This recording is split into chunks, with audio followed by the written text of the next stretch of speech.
Hi, welcome once again to my YouTube channel, Dr. Questero TV, and to my show, Ask the Cheese Doctor. Yesterday, because we have a long weekend, we couldn't make the show, and it's my mom's birthday, which is the queen. And today, and yesterday, I was with my grandson in Wahiki Island, which is an island here in Auckland, and I was with some friends and stuff, so I couldn't go over there, and I couldn't do the show, so I postponed it for today. As always, this show is only in English and is for people who doesn't speak my native language, which is Spanish, and they want to learn how to make cheese. This is an open window for everyone who wants to learn how to make cheese.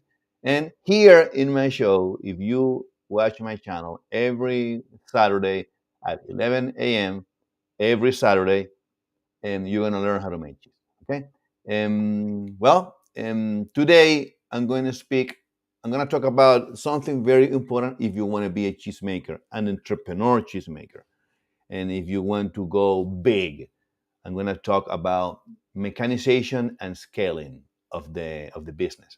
So what you need to do, what you have to consider, what are the advantages and disadvantages when you are making this type of business. I'm going to speak about I'm going to speak about it a little bit, and as always, I'm going to answer all the questions from my audience. If you have any question, be my guest. You can ask whatever you want, and I can answer. I will answer your question for sure. Okay. I hope I don't fail, or you don't fail me. Okay. So today I'm going, as I said, speak about the mechanization, and we're going to start now. And let me share the presentation. Let me share it. And how do we do it here? Uh,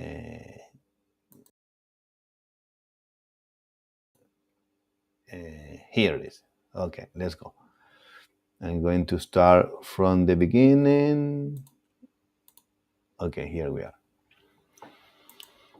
Okay, scaling and mechanization. When we are making cheese, it's very important what type of business are you handling, because the money is when the business is big. Of course, you also can make money when you are starting small, and I'm not saying that it's not worthy. But the point is that if you are making a small amount of cheese, let's say if you are processing 10 liters of milk, it will take the same time as processing 1,000 liters or 10,000 liters of milk, because the time for ripening your milk is the same as 1 hour. The time for renneting your milk is also 1 hour. So it doesn't matter if you have a low amount of milk or a big amount of milk. It's the same process. Of course, it'll take more time if you make more amount, because you're gonna have more core. You're gonna have more output. You're gonna have, if you are using, for example, 10 liters of milk, you will produce 1 ton of cheese. If you are making 10 liters, of course, it's gonna be faster, but the ripening time and the renneting time is the same. So, and this is where the money is. This is where the profit is. So you have to, if you want to go big, I would suggest go bigger as much as you can, because of course all will be related with if you have the clients to buy your product. But this is another topic that we can talk about in another show. Okay, so what do we need to go to do mechanization? Of course, we need equipment, industrial equipment. Okay, it's not, you don't need, we don't use pots anymore. We don't use the sink of our kitchen. We have to use cheese vats, and the amount of the capacity of the cheese vats is pretty much between 5,000 10,000 liters. Of course, you can, there are cheese vats that are, they have up to 50K, 50,000 liters. It will depend on the brand that you're using. Okay, but if you want to go big, I would suggest go use this type of this capacity of cheese vats. Okay, you will also need, if you're gonna go big, conveyors. Okay. I don't know the word in conveyors in English. Wait. And I remember that I translated it, but I don't remember very well.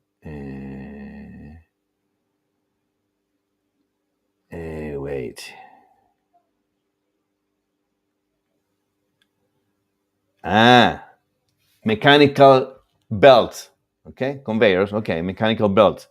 Because you need, if you are handling a big amount of cord, 1 ton of cord, you won't be able to do it with shovels.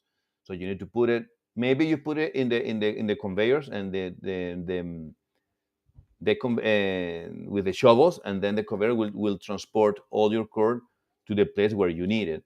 So this is very important that you have it. And I'm going to show you um,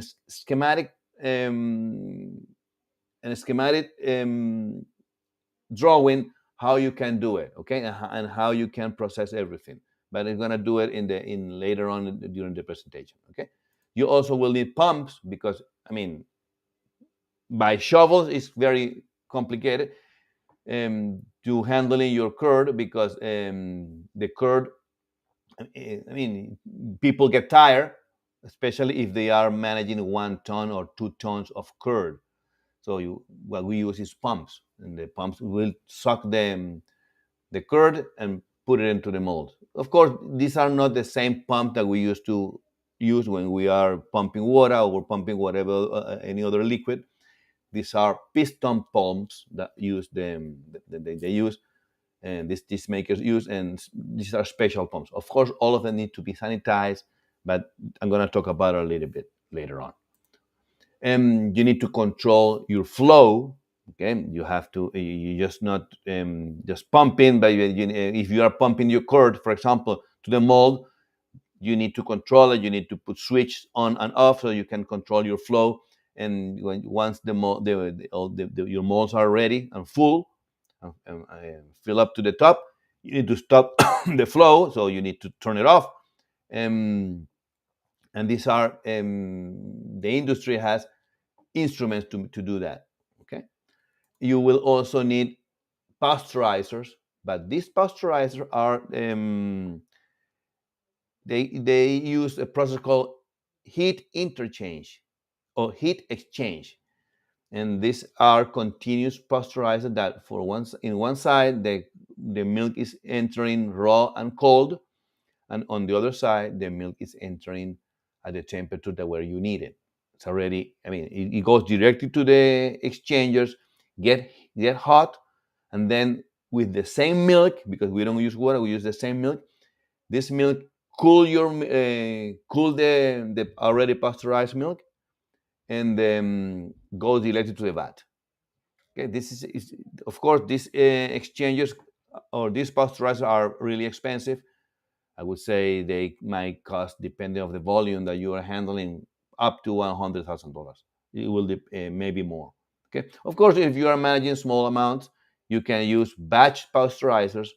That is the same pasteurizer. I mean, the thing is that these batch pasteurizers generally are the same cheese vats that they heat the milk to the pasteurization, to the temperature of pasteurization. They keep the heat for a little while, and then the milk get cooled down to the temperature of the recipe, okay, or the temperature of the cheese that you are making. So it's your decision as an entrepreneur which type of pasteurizer are you going to use. If you're going to use continuous pasteurizer or heat exchange pasteurizers, or cheese vats batch pasteurizers. You will also will need pumps to mold to mold. I mean, to mold your molds, to fill up your molds. You will need this type of pumps. These are very important. Doing by hand is it's really exhausting. You might even need, if you want to go automatically 100%, you can use robotics. That the robotics, you put the milk into the vat, close the whole thing, and the robot will heat the milk or pasteurize it, heat it, put the bacteria to inoculate it with the lactic culture, put the rennet, cut up to draining. Okay, get the pH target. Inclusive, you can get the pH measure with this robotic. Of course, you will always need the human eye, so you can monitor your curd, especially after when you get the pH target, because sometimes you don't reach the pH target at the same time as you reach your texture, so you have to monitor everything. Okay, but I mean, it really is a big amount of work, um, and this robotics will ease a really big amount of fun. It will make the process really easier especially if you're working with big amounts. This is what the big companies use, like Fonterra, and I reckon they use robotics to do all this because they manage 1,000 liters per pool. So they don't use vat, they use pools, and to do that you have to do it with robotics. Okay, and also brining. You need brining pools as well to put your already molded cheese. You need to salt it, and the way to do it is put it in brining pools for a period of time, and then your cheese will go salty. Okay, and when you press in your cheese, you can use the Dutch press anymore, because to press 1,000 liter, 1,000 1 ton or 1,000 kilos of curd of cheese is complicated. So generally, especially if you're making small pieces, 5 kilo ones, 2 kilo ones, you're gonna need a lot of molds, and to present, you're not gonna watch two one press per cheese. You generally, what we do is put all the cheeses into a whole press, and then press the whole cheeses all together. So sometimes you need more than one pneumatic press. So but it will depend on the process. And in the photo that I'm going to show you, in the scheme that I'm going to show you, you will notice everything. You will see everything. Of course, making cheese in this way brings a lot of advantage, especially a lot of productivity, a lot of production, profits. Okay, you can manage big amounts of milk and process them. And as I said before, generally the performance or the yield is about between 6 or 10 liters per kilo, 10 liters of milk per kilo, depending on the type of milk that you're using. If you're using cow's milk, these are pretty much the this is pretty much the yield that I'm talking about. If you're using sheep milk, or it's much the yield is more, maybe 4 liters per kilo, because the sheep milk has more fat. But it will, as I said before, it will depend on the type of cheese that you're making. Of course, when you are making big amounts, another advantage is that you don't use high lot of a big amount of a lot amount of labors. The incidence of labor is very low. You can manage 1,000 kilos easy with 2 or 3 people, no more than that. And so the output will be really good, and your profit, of course, will be really good as well. Okay, because you're going to have high levels of productions, and this will be translated in high profit, high margins. Is As I said before, to make 8 liters of milk, to make 10 liters of milk, or let's say, let's not go so dramatic. Let's make, for example, 100 liters of milk. 100 liters of milk can be managed by one person, but the same person can manage easy 500 liters. So you're paying 1 day of labor if you're processing 100 liters, but you also are paying the same money, the same day. Let's say at $20 per day, $160 per day. but the person can, the employee can process 100 liters and can process 500 liters. Easy, the same person. So your incidence of labor will be higher if they process only 100 liters. So you have to consider this. Of course, if you are buying, another advantage is that if you are buying raw materials like milk, if you're buying the raw milk, when you make this type of cheeses, generally we use raw milk, and the raw milk needs to be pasteurized. That's why we use. That's the reason we use continuous pasteurizers or batch pasteurizers. So um, if we are handling or managing these big amounts of milk, let's say 10,000 liters per day, you pretty much are buying the whole production of the supplier, okay, or of the farmer, and you can get a discount and a good price, and the farmer only have to worry about milking the cows and giving it to you, so you can make your cheese. So you can get a discount, you can get a good price of it, and in addition, you can buy the season in advance. Hey, I'm gonna buy next summer. I want the whole milk of your cow. Here's the money. How much is pretty much your production? I produce, to put a number, 5,000 liters per day or 1,000 liters per day. So if you are managing 10,000 liters per day, you have to speak um, with 10 farmers, because not everyone can manage 10,000 liters per day. You can speak with the farmer. Hey, I'm going to buy you your whole production for the summer, and here's the money. Here's 50% or whatever. You can make the deal with them, and you can get good price with it. These are the advantages, but the disadvantages, okay, because it's a big, very big. This is a serious business, and we're talking about big numbers. Let me get here.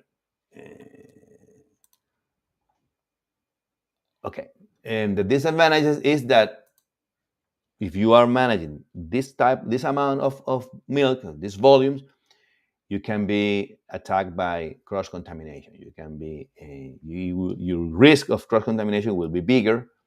So you need to be careful. You need to have continuing monitoring processes into your plant or into your factory, because it's important that you check all the processes. Okay, especially if you don't, because if you don't do that, remember, to manage this amount of this volume of milk, you need people, and you're not going to be there every day.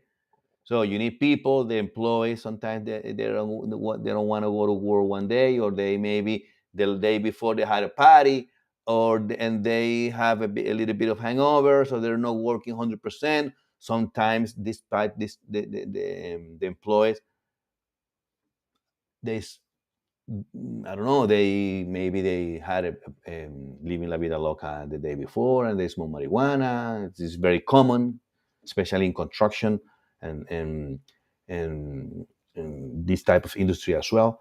And yeah, they had a party and they smoke a little bit of marijuana. They're not 100% in the whole senses into doing working, and they might make a mistake, or maybe they're not doing the way they should be doing it according to the protocols and stuff.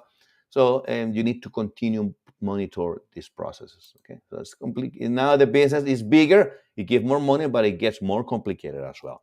Okay, and you're gonna need as well a very strong food safety plan. Okay, you need it to avoid all this stuff. To handle or to manage this amount of production, of this amount of curd, we're talking about 1,000 kilos per day, you need to be really picky with your system. You need to do things the same way every day, because in this way is how it works. Of course, you previously have to test your system. If your system works, you have to carry on doing the same way. You can't change the rules, because if you change the rule, you will start improvising, and your system might not work. So you need to be careful with that. Okay. Um, on another disadvantage that when you are making this type of business is that you can be victim of bacteriophagy, which is an attack from virus that will kill the lactobacteria. So you need to rotate your cultures um, once in a while. You can have to rotate them. You have to change the bacteria. You have to buy bacteria that are bacteriophagy are free, or they are strong. This bacteria that is resistant to the bacteriophagy. Well, you need to control this type of risk. But all should be included in your food, in your cheese safety plan. Okay. Um, when you are making this type of cheese as well, and you are draining your whey, because remember, let's say that you are managing 10,000 liters per day. You're gonna have pretty much 9,000 liters of whey that you're gonna have to dump. So you need you can drainage through pump. You can pump it to the tanks, but a lot of whey will go to the floor because they're draining. So you need to have efficient drainage systems into your plant, which need to avoid, I mean, the water to be deposited on the floor. You need everything needs to be clean, because otherwise you're gonna have problems. If the floor is not well level, the weight might be deposited in one place, and by walking, when the employees are walking, they might splash all the way. They will contaminate their own clothes, and then this is when the problems come. So you need to be careful, okay? And another disadvantage is that you might have a high initial investment. Oh, gee, uh, wait. I made a mistake here. Let me wait. Wait. Here I am. Okay. Wait. Let me carry on. Wait.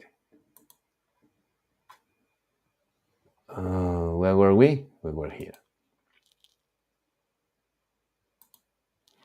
Okay, here we are. And yeah. And another disadvantage is that you're gonna need really high hygiene sanitizing protocols.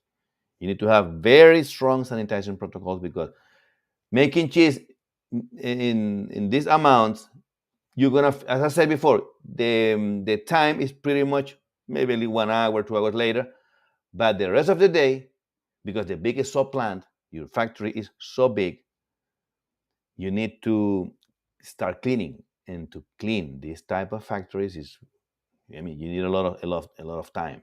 So you need to put all your 10 people, 15 people, whatever the amount that you are making, or depending of the type of the people that you are hiring, you're gonna start cleaning everything. So you need to be really on top of it. Okay.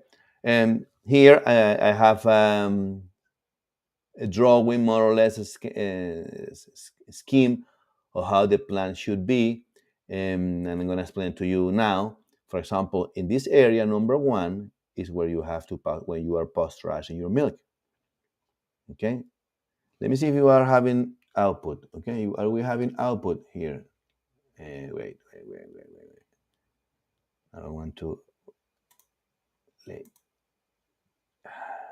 Wait.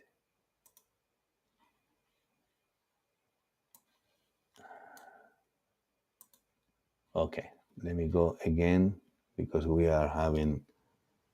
Okay.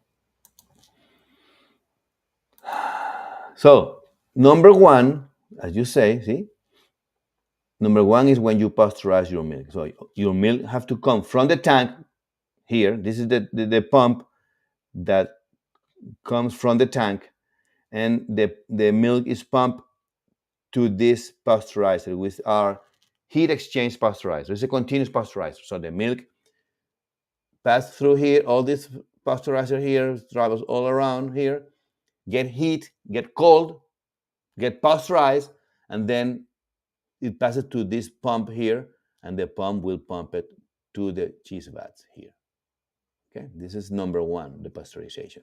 Here, in the number two is the curd making in open cheese vats. Here if you see here, the milk is pumped into the vats, but these containers have double wall, and the water, the hot water passes through and will hit the curd. I'm sorry, will hit the milk, and the curd after is when the milk is already coagulated, it will hit the curd as well. So you need to control the flow that is into these walls or into these cheese vats, and you have to measure the temperature of your milk while it's and replace it while it is getting hot.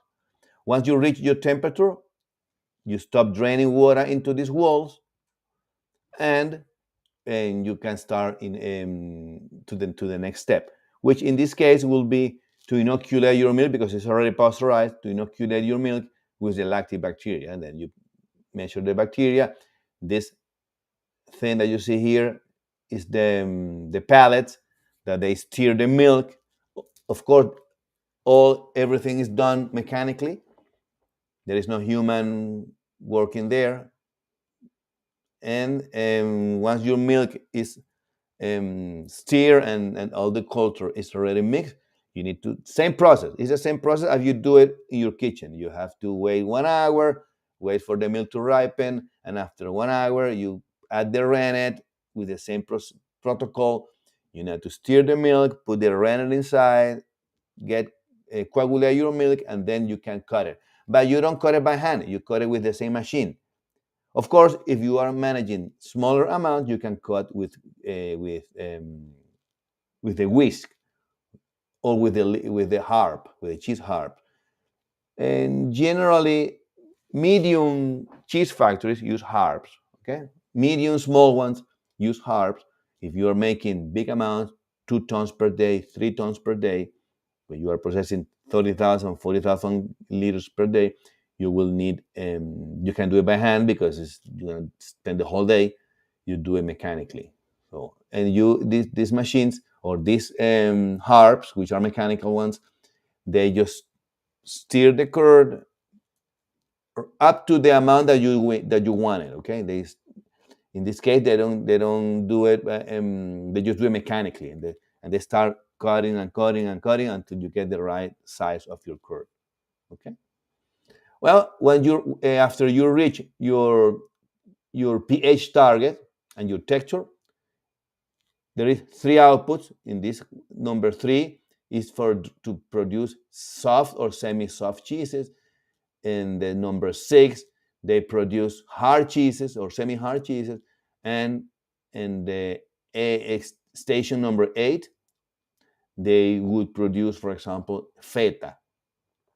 See, so you're making three cheeses at the same time with this amount of. Of course, as I said before, your price will be really, really cheap, and you can compete into the market. And let's comment the rest of the images. Here in number three, you're producing, as I said, semi-soft cheeses. You fill the mold. See that you use a conveyor here. This conveyor will bring the curd from the pump. The curd is pumped, and it will go to the conveyor. The conveyor fill up the pump. Sorry, fill up the mold. And after the molds are full, boom, these trolleys put the same the same employee here, just move the molds and put in here, the number four. Okay, the same is here. In this case, for example, you might be producing another type of cheese, as I said before, hard cheeses, and once the molds are full, they go directly to the press. Number seven is the press. So in this way, the cheese get compacted, get a bigger density. Of course, when you are pressing this cheese, this is a pneumatic press. When you are pressing these cheeses or these molds, all the way is gonna go to the ground or to the floor, because this is need to be all concrete. Needs to go will go to the floor, and you, as I said before, you need really good drainage system. In feta, you can do see, you fill them up and you can fill the molds and then go to the next step. Okay. Number 9 is pressing in trolleys A, B, and C and falling into cans. See? Here you put it and then you put it into cans, especially if you're making feta, you put it in cans.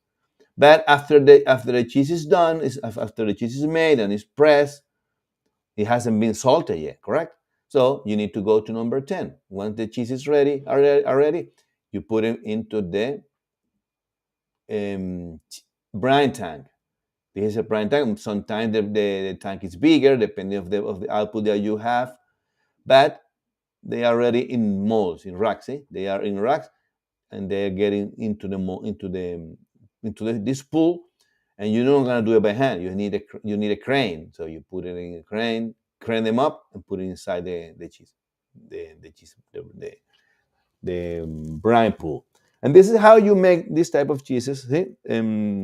As you say, as you can see, it's a big business. It's a business that you need to be careful, because if things, and you need to know what's happening to the cheese. If you don't know what is happening to the cheese, you might lose your production and you're gonna lose 1,000 kilos of cheese, which is a big amount. If you multiply 1,000 kilos multiply by $20, you're losing 20 grams in one day. So you need to be really mindful and really be careful with your production. So that's the reason you need to learn how to make cheese. You need to learn how's the process, and it's not the same process that you're doing at home. It's a bigger process. It's a little bit more complicated, but the principle is the same. You need to know that your bacteria will acidify your curd, and you need to reach a pH target, and you need to work scientifically, not empirically. Okay. Well, if you want to know a little bit more, as always, I invite you to get my book in Kindle. It's only 1.5 American dollars. This price is in Australian dollars. And I explain all the process to start. This is going to be your first step to start learning how to make cheese. Okay. This book includes 55 recipes. It's for homemade cheeses, but this is going to be your first step if you want to go bigger, as the presentation that I did before. Okay. Only 1.7, sorry, only $1.7, which is nothing. It's pretty much free. I just do it because I want to leave a track in this planet and as the cheese doctor, and I want to teach everyone to learn how to make cheese. So um, take advantage of this opportunity and just buy it in Kindle. And as if you want to go deeper, if you want to form your business and start with the right food, you can take my cheese course for beginners. Okay, and this is a very good course I designed it myself. This is what I learned in the school, the New Zealand Cheese School, and I'm gonna talk about it a little bit, so you can see what is included in my course. Okay, so what is included in my course? As I have added a lot of value, so you can see what is included. And I'm gonna give you like let's make a small calculation. How much would it cost to study if you study in another place, and if you, with all the value that I'm giving here. For example, the book, I include my book, my beginner's Bible for cheese making, which the price is gonna raise $1.7 or $1.5. It's only a promotion. The book is gonna cost $15. Okay, soon. I'm just getting the reviews in Amazon. Once I get the review, the book is gonna cost $15. So but this is the price that's gonna be. So I will include as well 5 coaching sessions of 45 minutes each. Okay, and maybe sometimes with me, sometimes with my assistants. So it costs $1,000. I mean, you're gonna need, if you're having problems, we're gonna guide you with by the hand. You have to do this, you have to do that, and we'll tell you what to do if you have any problem with your course. Okay. Of course, it includes as well the 40 plus videos or 40 plus tutorial videos that will teach you all the bit and pieces that you need to know. You need I explain then what bacteria you need to use, how you can use it. I talk about a little bit of the history of the cheese making, of the cheese, where it came from. You will also learn how to cut your curd, what you need to consider when you are making the cheese. You need to consider pH, all this stuff. But all very all explained in very simple terms. Okay, so you can understand. My idea is not to go so deep because it's for beginners. It's a course for beginners, but you will learn how to make the cheese. These videos include as well 18 recipes to make 18 different cheeses, which is um, has a value of $250. Okay, Americans. You're gonna have access to my private group of Facebook of cheese cracks. The book is called Cheese Master, but because you're studying, you're gonna be a cheese crack. When you finish, you're gonna be a cheese crack, and then you will be a cheese master later on. And this is it has a value of $300. Free access if you are if you want to learn how to make South American cheeses, I include it as well because South American cheeses, when you are making, I mean, um, if you're living, for example, in UK and you want to form your business and you want to innovate, making Venezuelan cheeses, which is the cheeses that because I'm from Venezuela, you're gonna make the difference and you're gonna offer a unique product because not everyone can make Venezuelan cheeses. I'm gonna teach you how to make them. And of course, you will compete with the Venezuelan that are in the country that you are living. So if you are living, for example, in Africa, you will have access to make Venezuelan cheese. You will learn how to make them. And you can compete with the Venezuelans that are over there and produce a unique product. And you're going to have a different, I mean, and you won't, your competition will be very low. So you need to, you can enter into the market easier. Okay. All my videos are translated in 5 languages. Are in Spanish because my native language is Spanish, but they're also translated in English, in Hindi, in Chinese, and Arabic. So if you speak one of these languages, it won't stop you to learn how to make cheese because you will have everything captioned. And of course, if you are for the coaching session, we have to sort it out because I don't speak Chinese, I don't speak Arabic. We will have to communicate through English, but maybe we can have instead of 45 minutes, we can give it to 1 hour, so we can um, translate simultaneously. I have a platform called Streamer that I speak in Spanish or in English, and it will be translated to your language. And when you are speaking as well, it will be translated simultaneously to my language. So the language won't be any problem because we use technology. So that's not going to be a problem. So we can interact in any language that you speak. Okay, because I will have simultaneous translation with the platform that I'm using. Um, always as well, I will also will gift you a cheese kit. When I started making cheese, I didn't.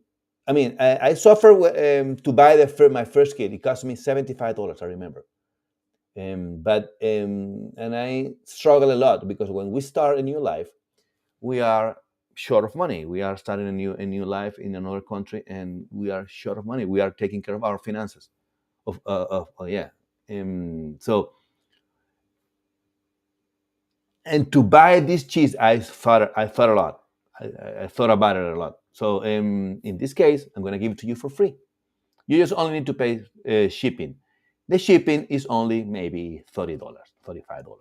I'm going to send it from here from New Zealand to your country. Okay, and the price, the kit, going to be free.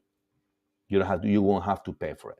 Okay, it's included in the value that I'm giving. You also will have access to private live shows only for my course, only for my students. I'm gonna speak about bacteria.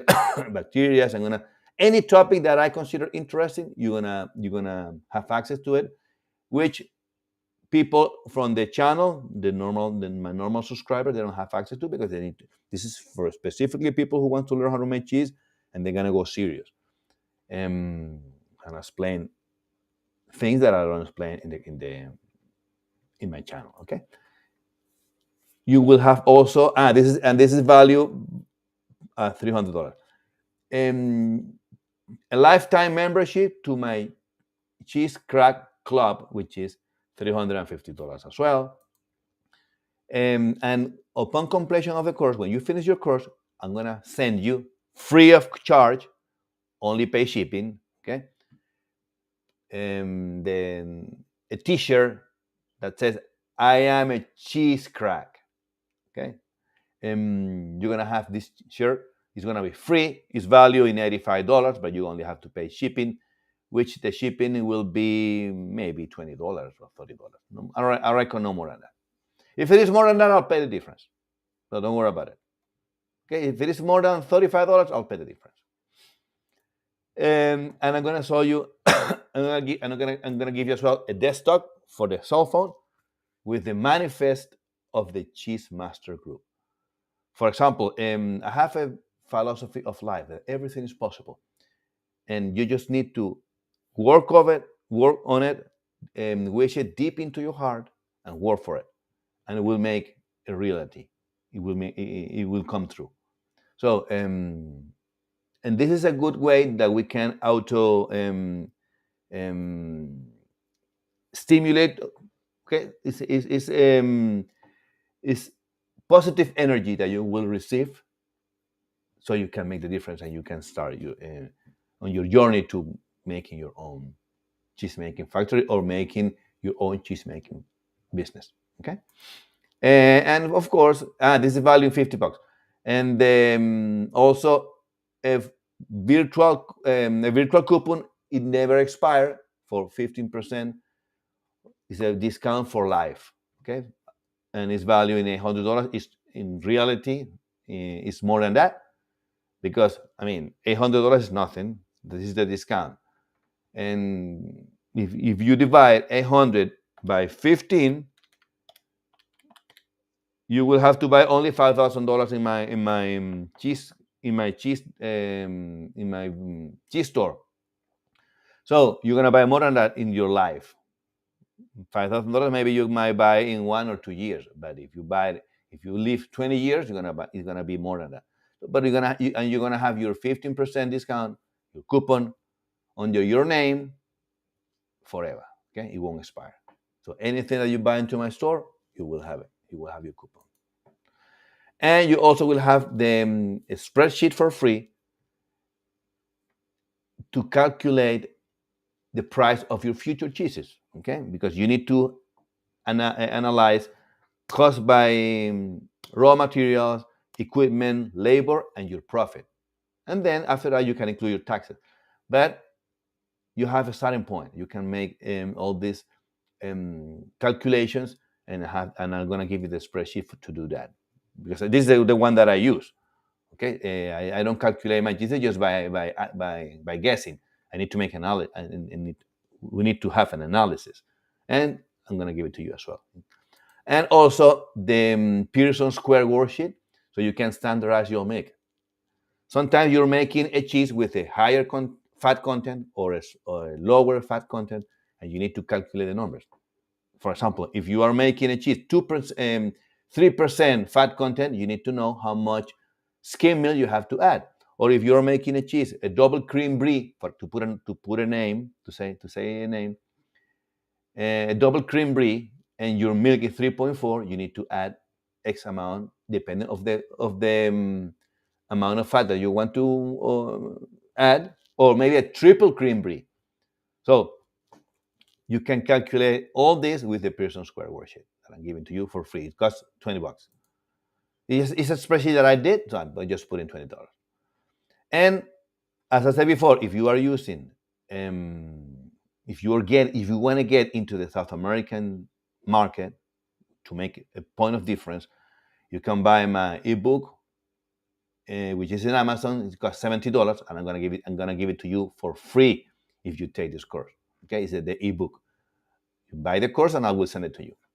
It costs $70, and you're not gonna pay for it because it's included in the price. So all of it has a value of $3,000, $875. So how much is it gonna cost? I'm gonna give it to you for much less than that. For today, not for today. The price already, I had it before in $290 is my price, but the price increased to $340. Okay, so this is the current price that we are offering. If you are offering, I mean, this is for today and tomorrow. Okay, but this is normally the price that I'm managing. Okay, I know that it doesn't cost much because if you're gonna learn, if you're gonna do it one by one, you're gonna pay more. You're gonna pay the $3,000. Okay, if you buy a book, if you get the videos, you're gonna pay more than that. But because I'm giving to you as a wholesale, we're charging $340. Okay, this is the price. But and as I said before, I had it in $290. But I'm gonna do something because this weekend is long weekend in New Zealand, and it's my mother's birthday. Elizabeth, the Queen, it's my mother's birthday. So I want to do something. If you buy today, I'm not going to charge the $340. If you buy today or tomorrow, because the Queen's birthday is tomorrow, I'm going to leave it to you for the old price, $290. Okay, only for today and tomorrow. If you make and I'm going to flick you the link so you can get it. Okay, so if you going to get a good price, and if you are, because sometimes I understand that people doesn't have the money now, you can pay in two parts this price if you make the deal today. Okay, it's not the money that I'm going to get. I want you to learn how to make cheese. I want to be known as the Doctor Quesero that teach or that touch everyone here, any soul that wants to learn how to make cheese. I'm gonna get you can get it for this price, and I assure you, there's people offering the same course, but not with the value that I'm offering here. I'm offering something different. I'm offering an opportunity to get a business, an opportunity of an additional income, so you can make and you can raise your status. Sometimes maybe you are in a low status now, but with this type of business, you can raise your status. You can improve your quality of life and for you do it for you and do it for your family. Because I mean, this is when we emigrate. This is what we were looking for. We were giving our life a change so we can do it. Have the same quality of life that we had in our countries. So this is why we immigrated, and this is one opportunity to do it, to get it, because working for someone else, that's not going to happen. There is a saying: "Work for your dreams, otherwise, someone will hire you to work for their dreams." So this is a good opportunity that you can do it, that you can work for your dreams, and work for your dreams, making cheese. And by the way, it's a lot of fun. Okay, let's go with the Q&A. Okay. Let's go with the Q&A. How are we with the time? Let me see. 50 minutes. Yay, 50 minutes. Okay, let's go. Let's go and answer the questions. I'm going to answer the questions here. Okay. I have a question here that tells me, let me move it. Let me finish sharing the screen. Okay. I have this question here. Charles is asking, standard recipe was wax on day 4 54 degrees by 8 weeks. Over the last week, volume alarming. Open gas release and very large cavity noted. And he's putting the photo here. I'm gonna share the screen here. I'm gonna put it here. So let me see how I can do it. Let me see if I can copy it and I can. Let me see. Nah, I can't do that. Can post messages.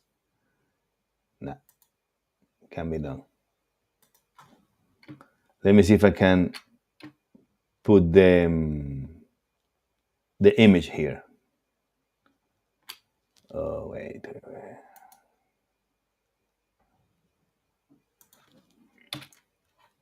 How can I add a source, an image? Nah. Well, anyway, I can see it. I can say it. It's a big cheese with a big hole. Okay, coliform contamination. Other problem. What's going on? Rigorously sterile process with unpasteurized raw milk. 10 minutes from the cow to my cooler. Cheese made in 2 days. Day 1, cheese is normal. Use 4 gallons milk for each cheese. Discarding this cheese. No flour, no foul odor. Just smells like cheese. Help. Okay, look. When you are making this type of cheeses and you're using raw milk, you have a lot of bacteria that will contaminate your cheese. The problem that you have, you try to make Emmental or Gouda, I reckon, isn't it? Sorry, cheddar. Your cheese will taste good, but you have Clostridium. Clostridia tyrobutyricum. This is the bacteria that you have. Okay?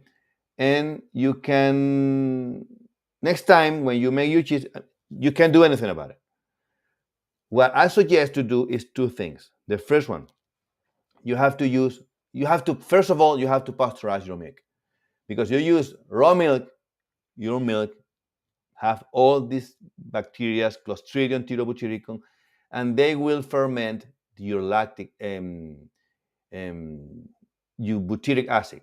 This bacteria is produced by butyric acid fermentation.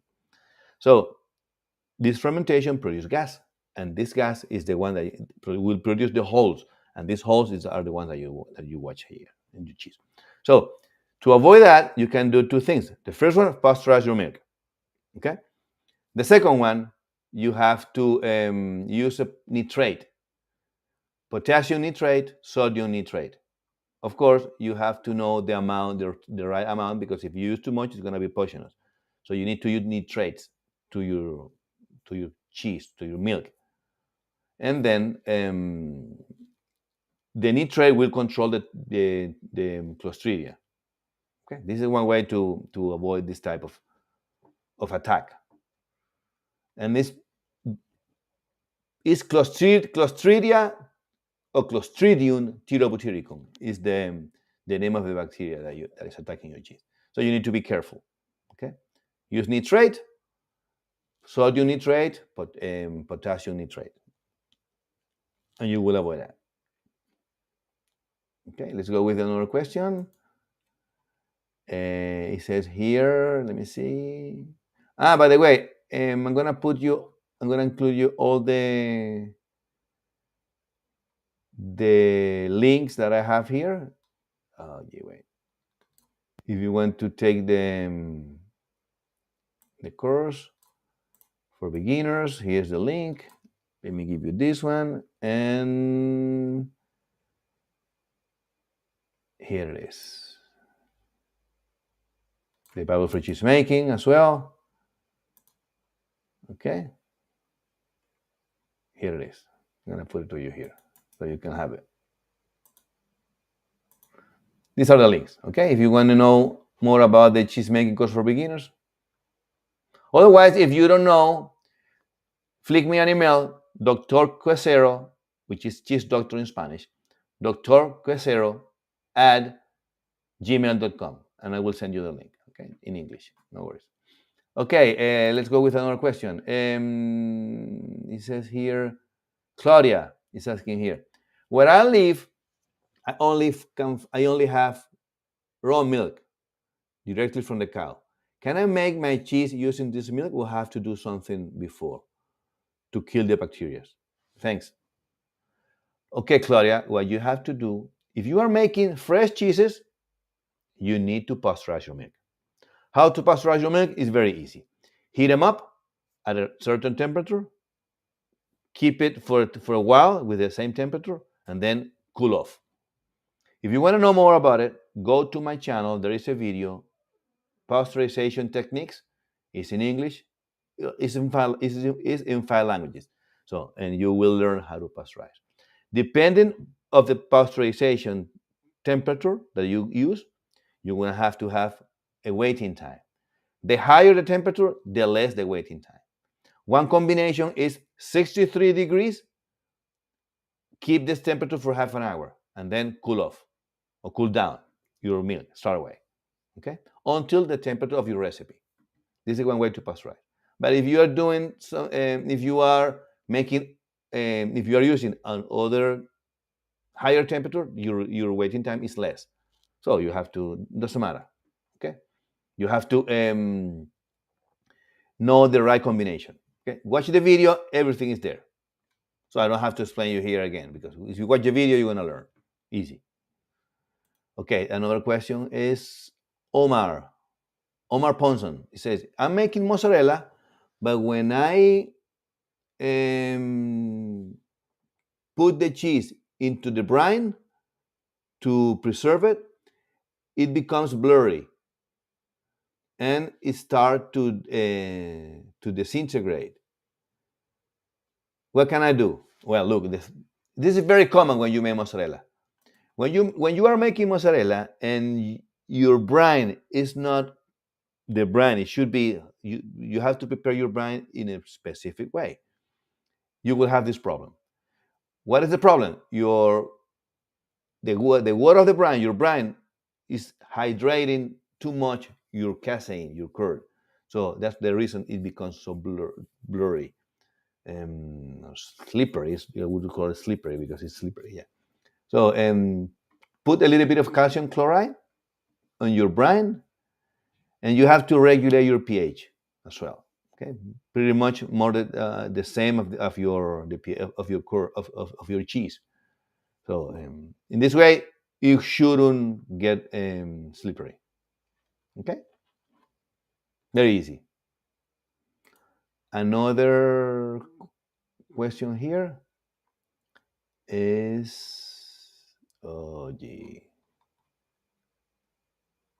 it says here, why do I use calcium chloride to make cheese? Patty is asking that. Well, Patty, obviously you don't have a lot of knowledge making cheese, but doesn't matter. That's the reason you're here. Okay? If you are making, we use calcium chloride to recover the calcium loss during the pasteurization. So when we are making cheese, we usually have to pasteurize your milk.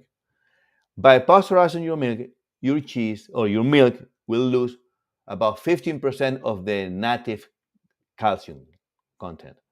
So we need to put them back. So this is what we do. We use calcium chloride to put it back. That's the main reason. Sometimes we put a little bit more, but you have to be careful because your cheese might get a little bit bitter. So you need to be careful. But pretty much this is the reason. Use calcium chloride to put back your calcium content, your initial calcium content. Okay. And it says here, hi, cheese doctor. I tried to make mozzarella cheese, but the milk didn't. It's in Spanish, but I'm translating. The milk didn't curdle. The milk didn't coagulate. I use UHT milk that they comes in bags. Well, that's the reason why you make What is your name? I don't know. Okay, that's the reason that you didn't get the mozzarella. When you are making mozzarella, you need a special milk. You need unhomogenized milk. If you are using UHT milk, this milk is only good for ricotta. That's it. You can't do anything else because this type of milk is heated too much and the protein is all denatured. So you won't be able to do anything else except ricotta. So you need to change your milk and you need to buy non-homogenized milk. Okay? That's it. Okay, and that's it. 1 hour. Gee, we reached 1 hour. Anyway, let's go. And thank you for coming. And I'll see you next week. And as I always say, eat cheese because a life without cheese is like a love without a kiss.